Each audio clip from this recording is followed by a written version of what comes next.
नमस्कार, मी doctor Nikita homeo care क्लिनिकमधून।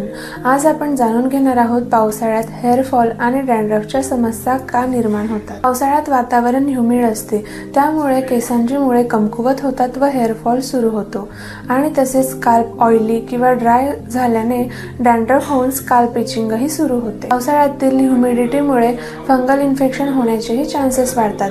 जर स्काल्पवर fungal infection झाले असेल तर स्काल्प इचिंगला सुरुवात होते। आता आपण पाहू की केसांची काळजी पावसाळ्यात कशी घ्यायला हवी। पावसात भिजल्यास केस लगेच कोरडे करा। वारंवार केस ओले राहिल्यास फंगल इन्फेक्शनचे चान्सेस वाढतात। आठवड्यातून किमान 2 वेळेस तरी हेअर वॉश करा। आता आपण हेअरफॉल थांबवण्यासाठी काही होमिओपॅथिक मेडिसिन्स पाहू। थुजा ऑइली स्काल्प होऊन हेअरफॉल होत असल्यास उपयुक्त आहे। सल्फर स्काल्प इचिंग होत असेल आणि स्काल्प ड्राय झाला असेल तर त्यासाठी सल्फर 30 उपयुक्त आहे। ग्रॅफायटिस फंगल इन्फेक्शन रोखण्यासाठी उपयुक्त आहे। फ्लोरिक ॲसिड केसांची वाढ कमी होत असेल किंवा हेअर थिनिंग होत असेल तर त्यासाठी उपयुक्त आहे। लायकोपोडियम केसांची मुळे कमकुवत होऊन हेअरफॉल होत असेल तर त्यासाठी उपयुक्त आहे।